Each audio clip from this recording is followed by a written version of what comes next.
My name is Jose Pablo Chavez. I'm a researcher at Institute of Research in Technology from Comillas University, Universidad Pontificia Comillas in Madrid, Spain. And I'm the lead of the ISGAN Academy.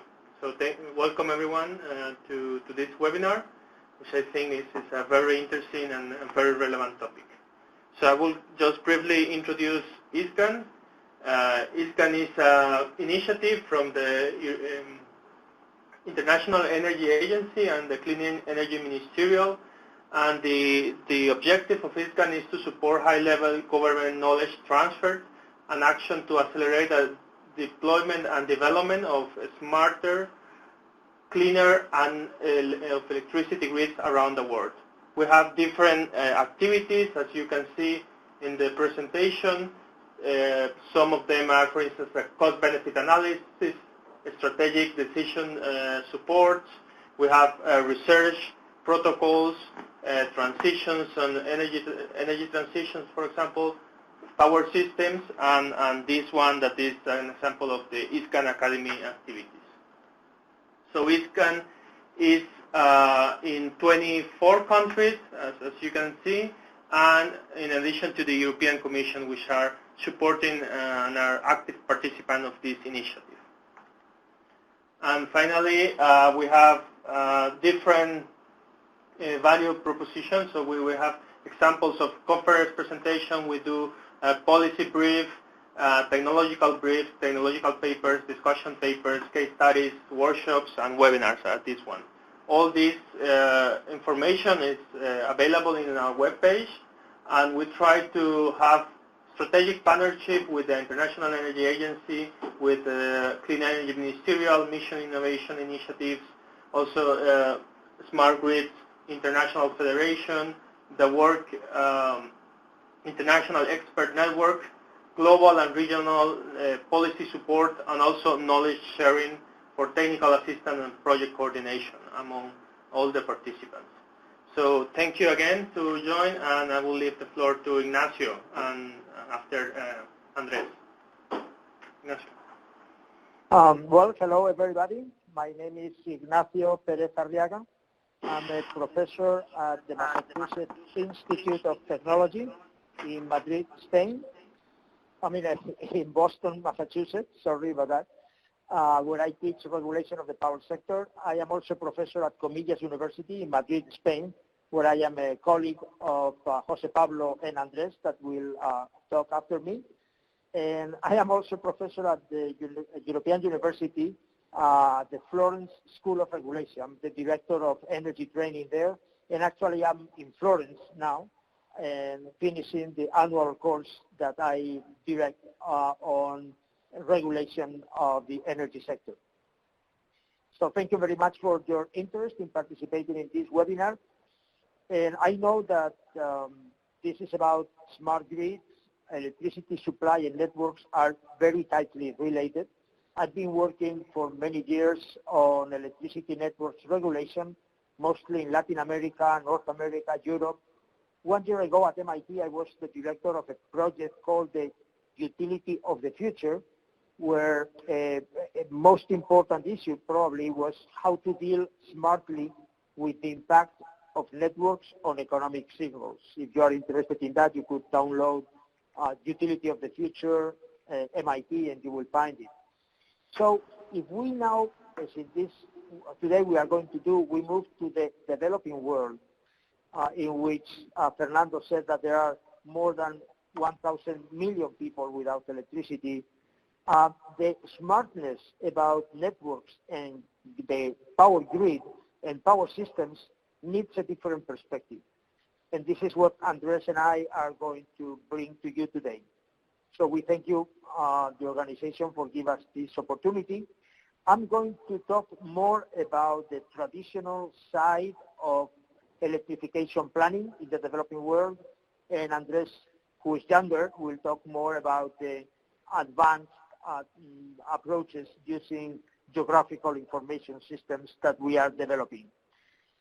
So the objectives of the webinar will be to understand all the factors, the aspects involved in doing electrification planning, learning how this is done, first on a more manual basis, in a more traditional way, and then talking about how a computer model that we have developed together in this from MIT and also the group at Comillas University in Madrid, where Jose Pablo, Andres, and I also work, how this could be done in a more modern, let's say, advanced way.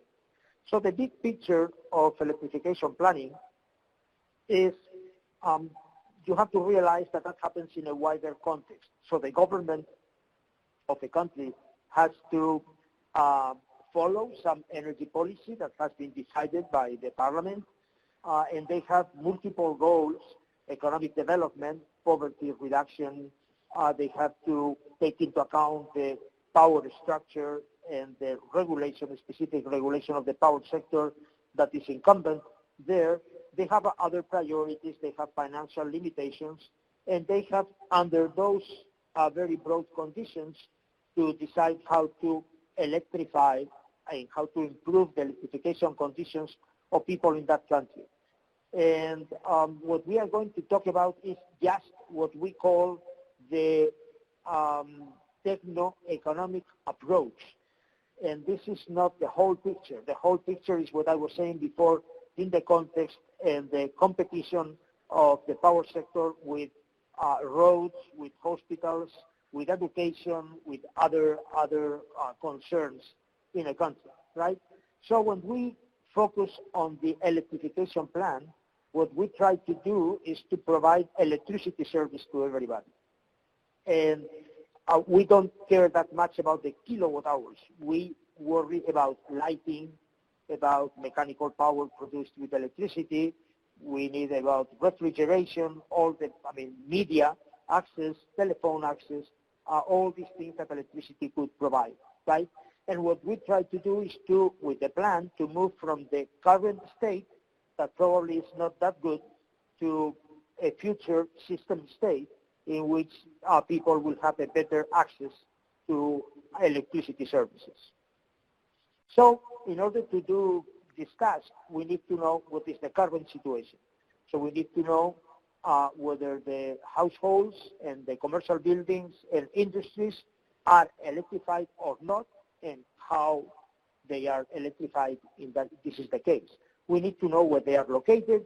We need to know how they get electricity or they don't have it. We need to know the quality of the supply of electricity that they have. We need to know how much that costs. We need to know what is the current demand and the future expected demand. And then we need to know what happens with the people that don't have electricity. Again, households, commercial buildings, and industry. So once we know the situation of the existing and forecasted demand, then we need to know what is the situation of the supply. And we need to know that at the last mile, so the distribution network, the physical layout for all the voltages where people, our industries, the buildings are connected, and what is the type of components, transformers, wires, poles, etc., that are available to extend the grid or to provide electricity by off-grid systems. And then we need to know also what happens upstream. So we need to know if we have enough electricity being produced in power plants that could be conveyed to the people that need that electricity. And when we do the plan, in this technical economic analysis, we will focus a lot on the cost. And something that is important in these developing countries is that we should not be thinking of providing electricity just by grid extension. In some cases, because people are far away, because people have the demand very much distributed, because the demand is very low, or because the distribution company is broke and they don't have enough money to do grid extension, sometimes it's better to use off-grid type of solutions. So that could be mini grids that are separated from the grid, they have their own generation and their own network, or maybe standalone systems like solar kits, or even a diesel generator maybe supported by solar or a battery, etc. So the costs are different in both situations. If we are talking about grid extension, then the cost is to the cost of extending the grid, the reinforcements that will be needed upstream in the grid because we are connecting more people, and the cost of bringing the energy and purchasing that energy. And we also include the cost of non-certainty. So the lack of utility or the discomfort of people for not having electricity. If we don't include that, the cost of planning would be very simple, would be zero. You don't do nothing, and then the cost is zero. So you have to include the cost of not having the electricity service. When we are talking about off-grid development cost, then we are building mini-grids or microgrids. I'll be using the same word that has to do with some arbitrary definition of the size of these systems. And then we have to include the cost of investment in the generation that will supply electricity to that mini or microgrid, the cost of operating that generation. For instance, if we have a diesel generator, the cost of the fuel, batteries, and the cost of the network. And for standalone systems, the same, except that we will not have any network in that case. So how to decide which plan is better than any other? Well, the figure of merit that will allow us to determine which is the best solution, the preferable solution, is typically the cost of supply.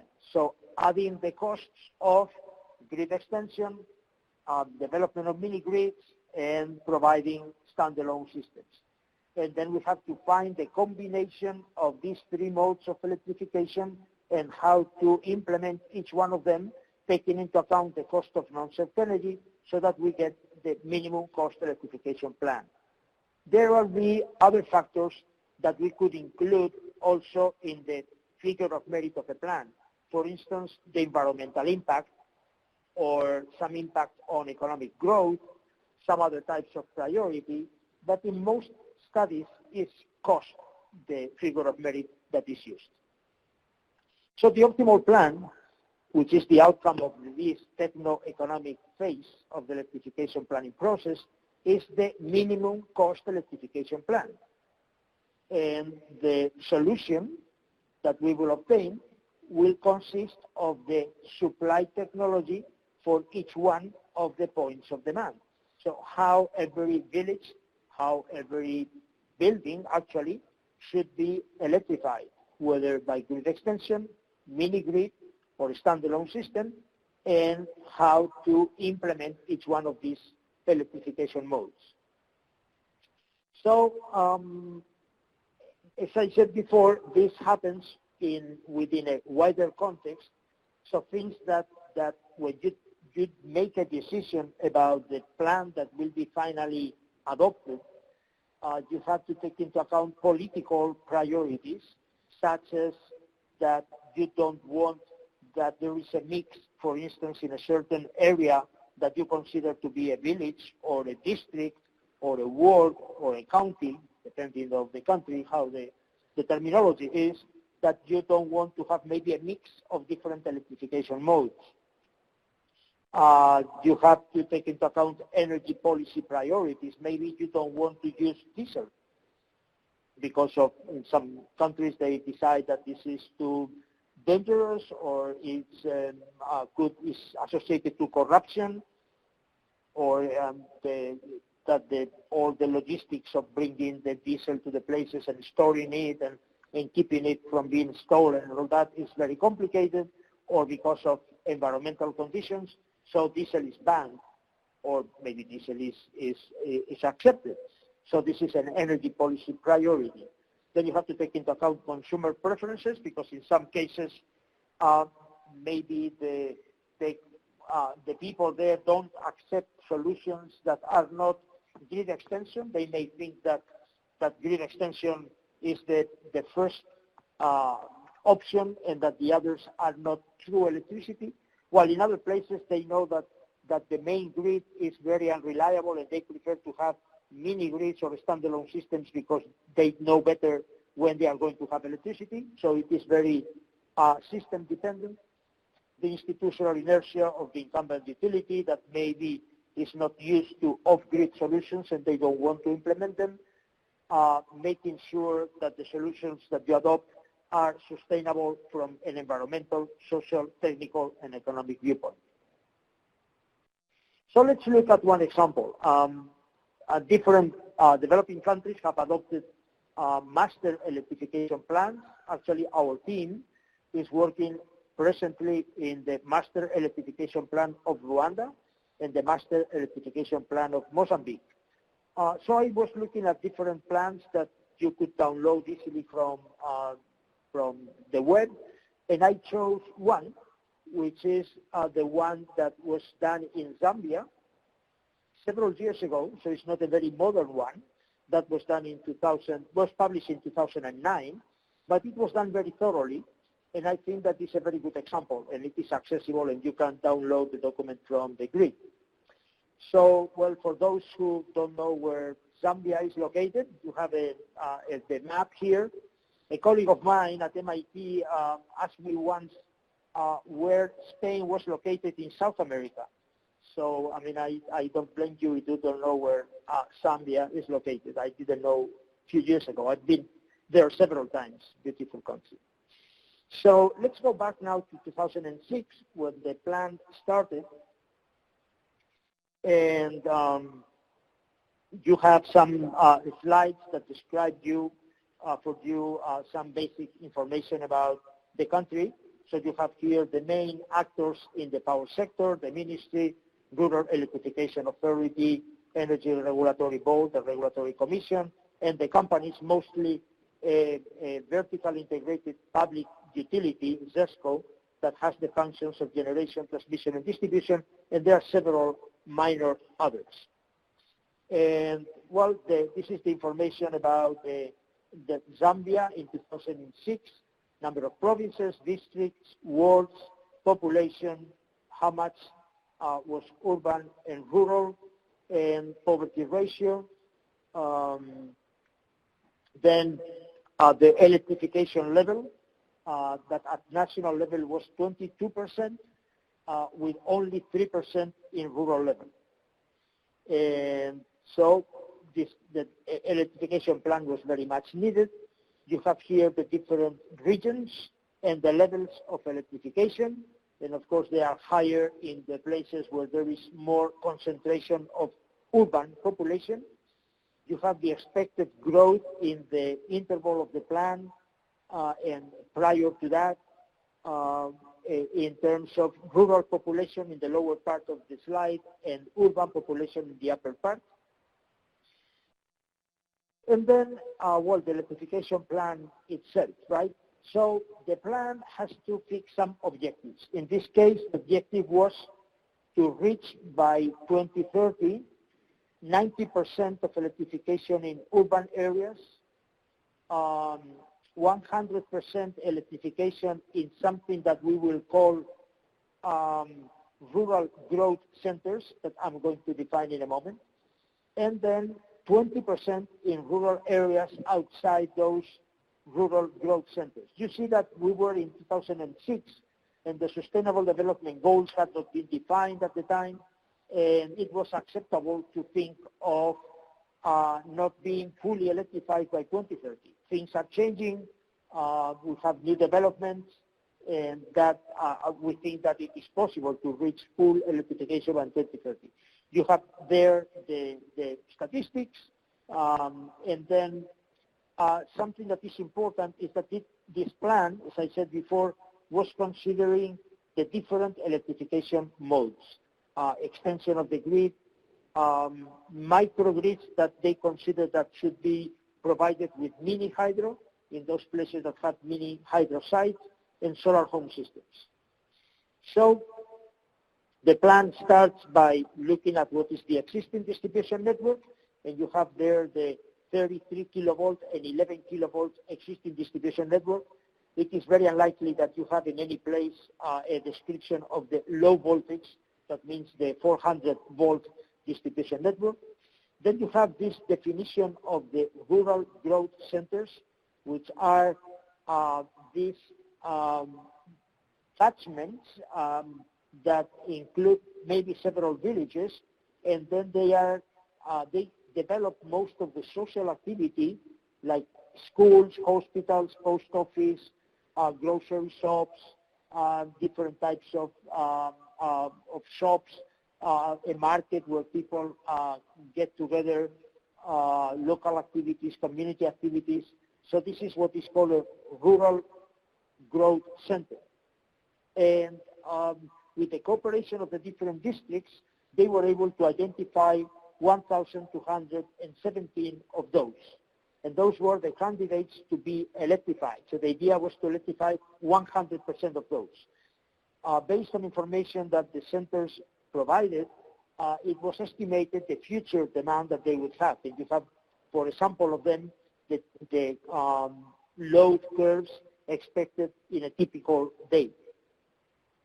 So the plan had like 3 phases. In the first one, the idea was to group into the rural growth centers all the information available, to characterize them in terms of demand, and to provide some inputs with respect to the priority, so the number of people and the other factors like affordability and the level of activities that they are carrying, in characterize each one of them.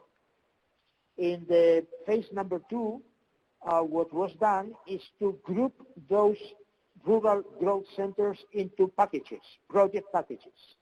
And those packages were being provided electricity. So you will see that now a project package, for instance, is that group of rural growth centers.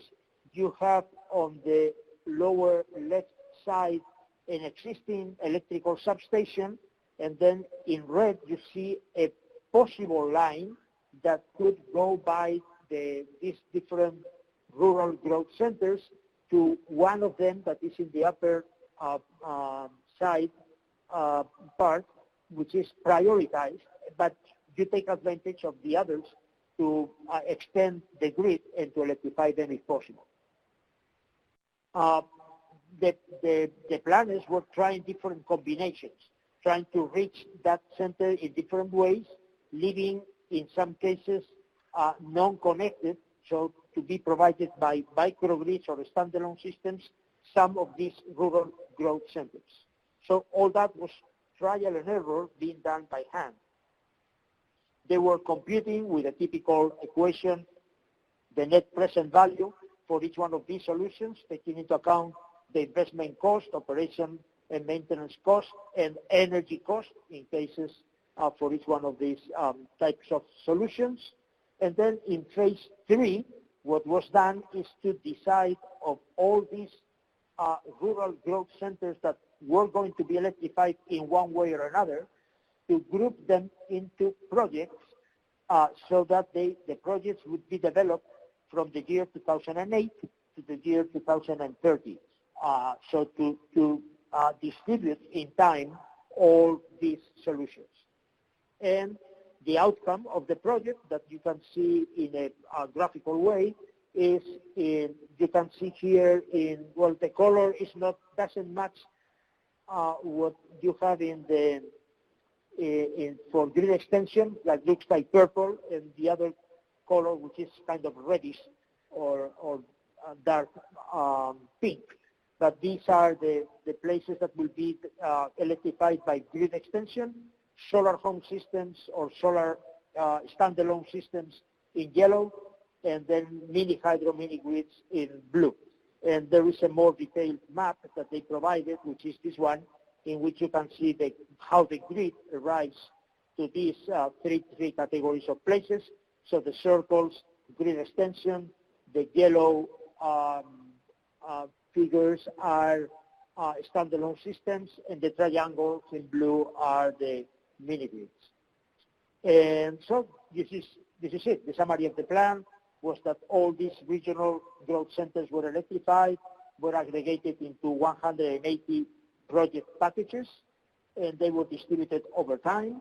And the study combined the outputs of this technical economical analysis with some social factors to provide the priority for those project packages. And then there is a cost that was estimated that amounted to $50 million per year. And something that is typical of these projects is that because of the low affordability of the people, only a fraction of those projects were financially attractive. And well, these are the statistics for Zambia today. The plan was not really implemented vigorously. So now we are talking about 26, which is more but not sufficient electrification rate, with rural still in the 3%, although this is improving very recently quite much.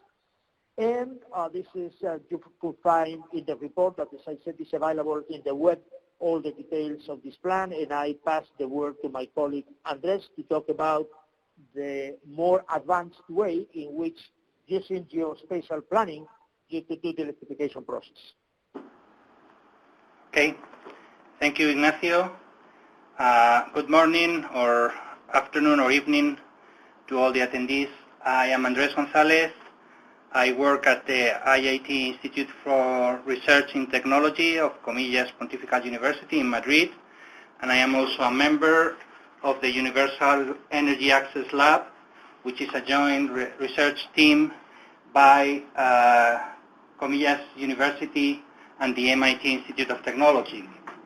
I'm going to detail how decision support models can help also in applying all these concepts that has been advanced by Ignacio on how to determine the value for the clients of electrification and different electrification types, and how to calculate what is the best option, the least cost option for each customer regarding power supply.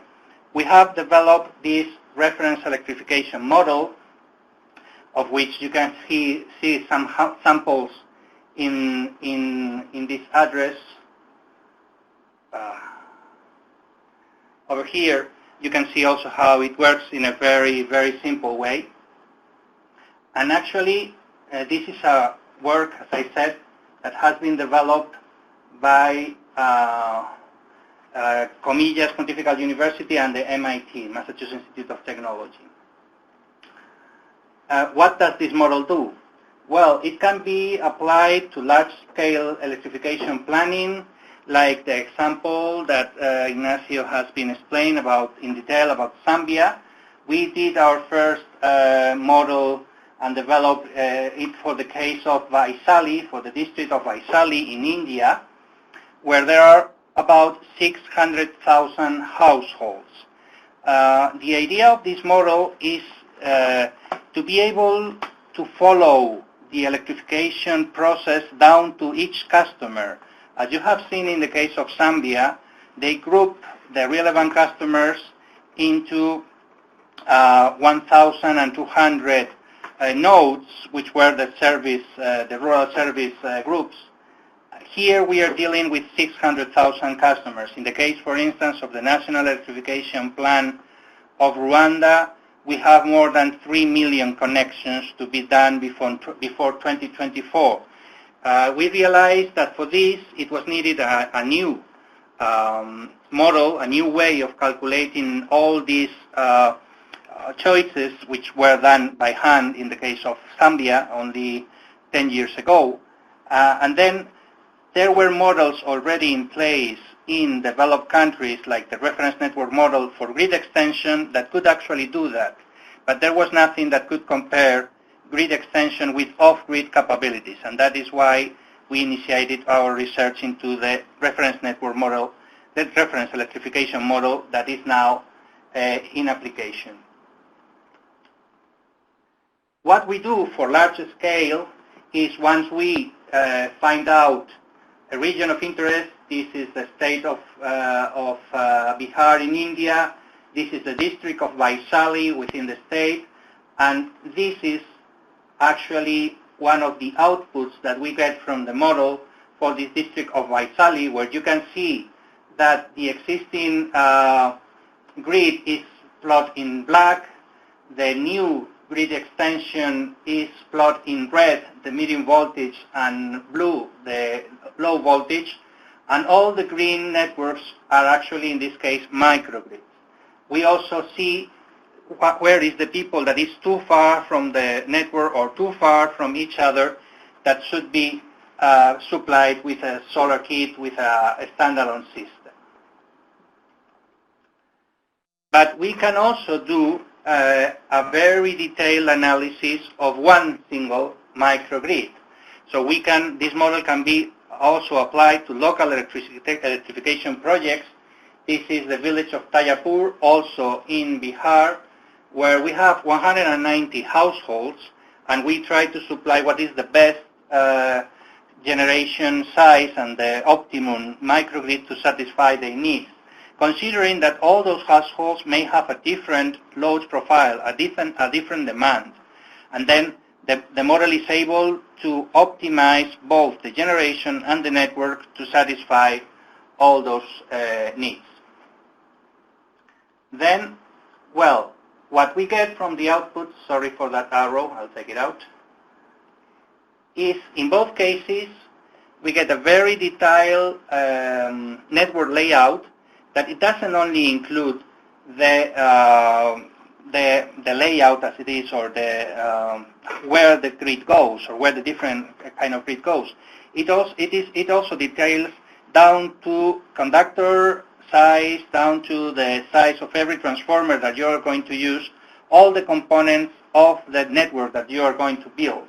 So actually it gives you a very good detail of all the procurement that you have to do in order to develop and implement that network later on at an implementation stage.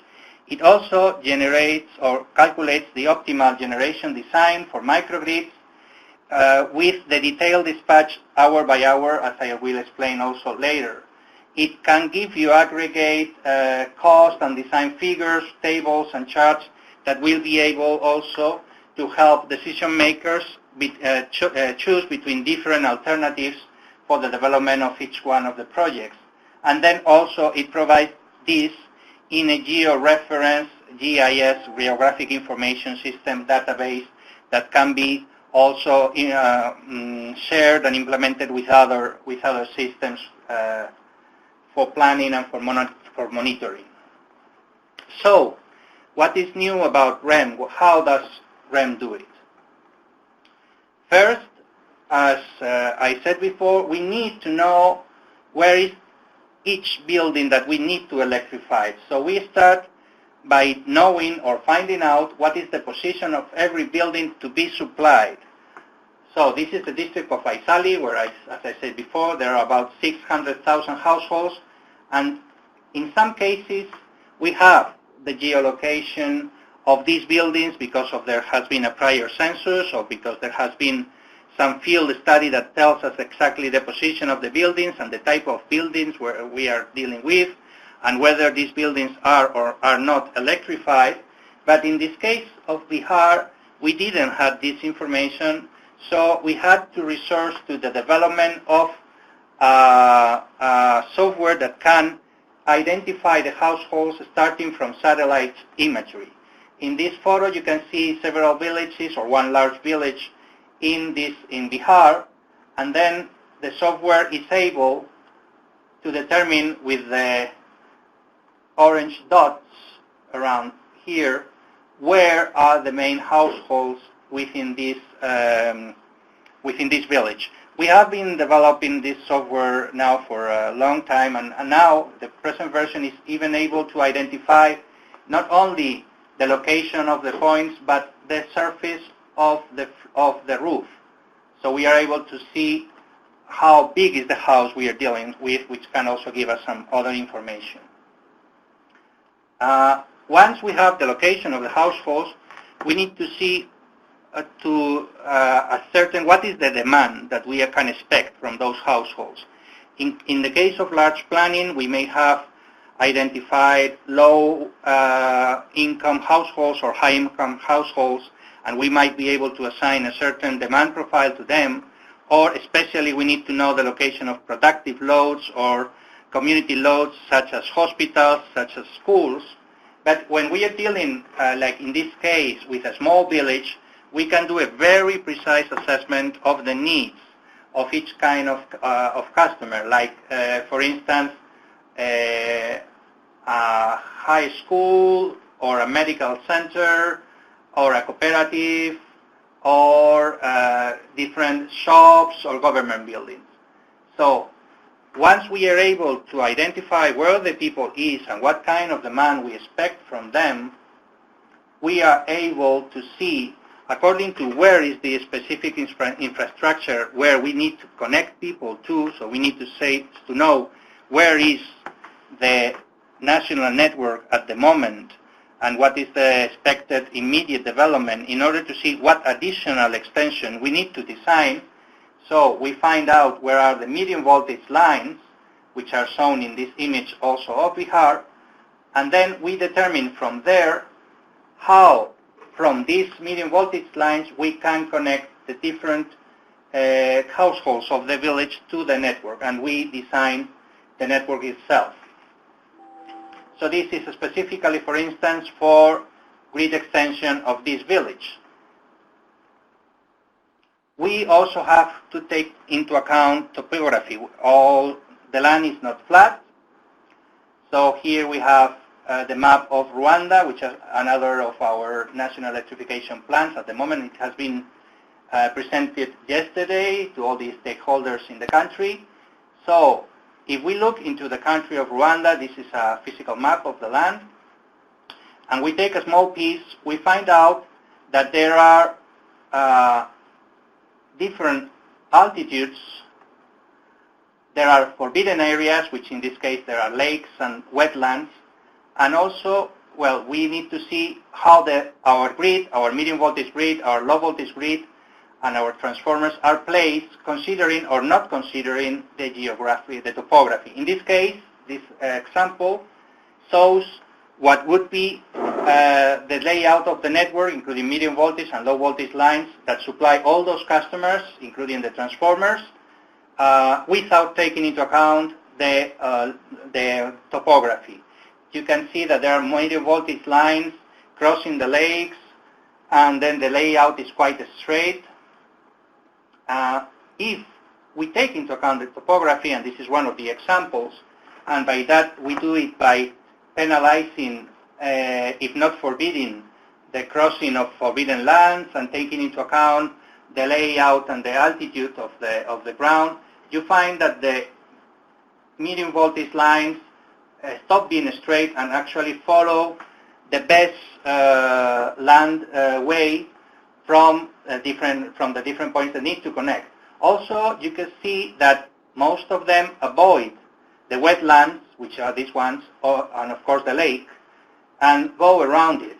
In some cases, you could find that there is a specific line that can cross a piece of wetland, like in this case, because we have not defined it as completely forbidden. We have only defined that it will be more costly to cross it. And in some cases, the model will decide that even if it is more costly, we may cross it in order to electrify these people instead of going all the way around the lake. Well, and also, this was all mainly related to grid extension or to the design of the network, which is also applicable to the design of the network of microgrids.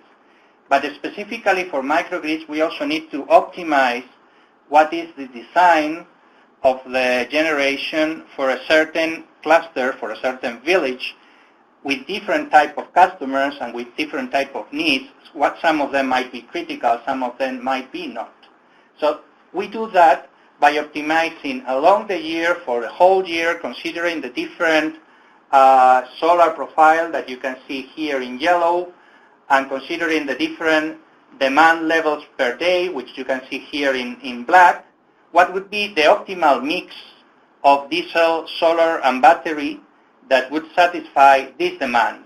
We also consider that at certain hours, there might be some demand that is not satisfied. Here is in red, the non-served demand, because the high cost of generation may not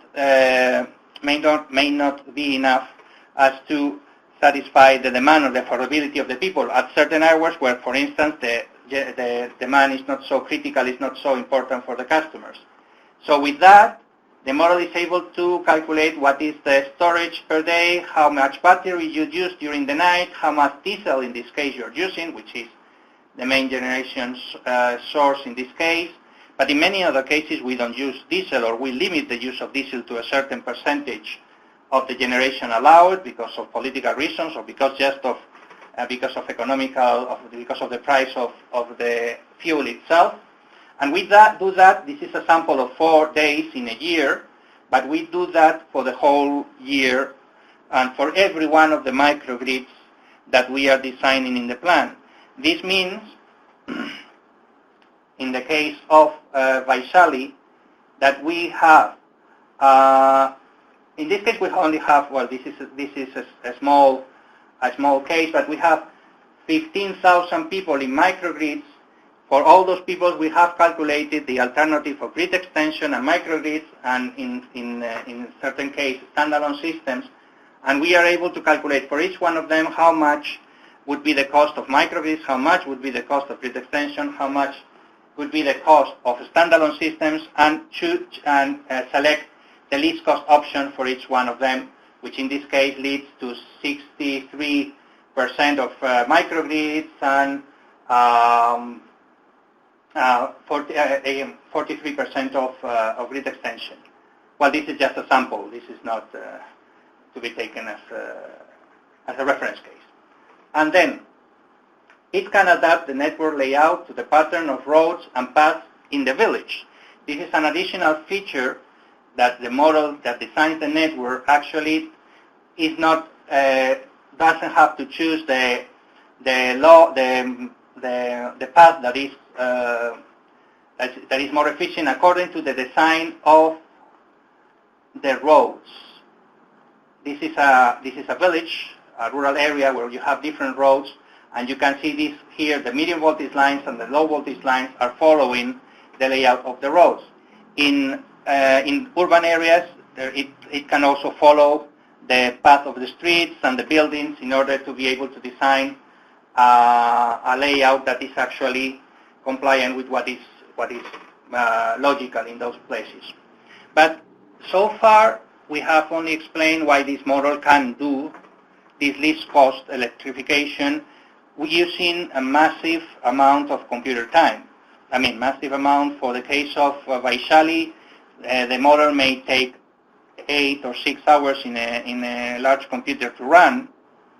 But actually, the good thing about this model, as compared to manual choices, is that we can ask the model what-if questions. It's very easy to select a different choice of input parameters that will give us the idea of how sensible is our plan, our choice of network extension versus microgrids versus solar kits, to different scenarios that may happen in the future, because most of what we do is also related to demand forecast, the business model that is going to be applicable. So for instance, what happens if the grid reliability improves, or if it isn't as good as we expected it to be?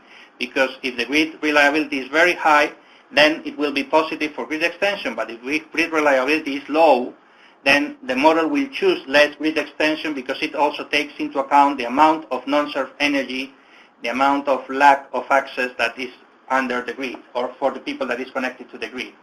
What happens if the demand grows significantly, or if we have to face that maybe we will not have as high demand as we expected? So we can do different scenarios concerning different sensitivities about demand. Then we can see if different components may also have an impact on our plan. Let's say we can deal with different grid codes, and then have different grid codes for microgrids or different grid codes for grid extension. We can try to see what is the impact of low-cost electrification technologies. We can see how to use different kind of batteries or panels, or how the evolution of the price of batteries may impact our plan. And then, as I said before, we can establish limits and restrictions to the amount of energy, the amount of diesel that is going to be used. Or for instance, we can use DC solar kits instead of AC solar home systems for isolated loads. So there, all these different choices can be are examples of sensitivity analysis. There are many more, because some others would also try to approximate different algorithmic configurations that resemble different kind of political choices that we can take. For instance, the decision whether to electrify a village or not can be taken at village level, or it can be taken at the whole district level. So you may have different administrative restrictions that you also have to implement in the model. So very quickly, to see how this is applied in Uganda, in the Southern Territories, this is an example of what would happen if we want to connect with the reference electrification model all the population within a certain area, which is in this case 60 kilometers wide and almost 40 kilometers high. So if you try to connect everyone to the grid, you will find out that you will get this kind of map. But then what if you want the least cost option for Uganda? So with 100% grid reliability, given the low density of people actually in this area and their low consumption, you find out that there is much less grid extension than in the other model, in the other solution, and there are a lot of small microgrids which are shown in green, but the predominant solution is isolated systems all around our area of study. But then also we can try to analyze what happens if instead of 100% reliability, we have less reliability. If we have less reliability, then microgrids become more competitive, and most of the places that before were grid extension now become microgrids. So we can analyze what is the sensitivity to the cost of energy. Cost of energy is the central cost of in 7, in 10 years, in 15 years, what is going to be the cost of energy for distribution according to the investment in central generation. So the plan would respond to that. And as it is an automatic computer model, you will be able to calculate a number of sensitivities in a very short time lapse as compared to doing it manually. So that is one of the advantages of using the REMP electrification model for this. And with this, I think it's important to leave a space to your questions, and thank you very much for your attention so far.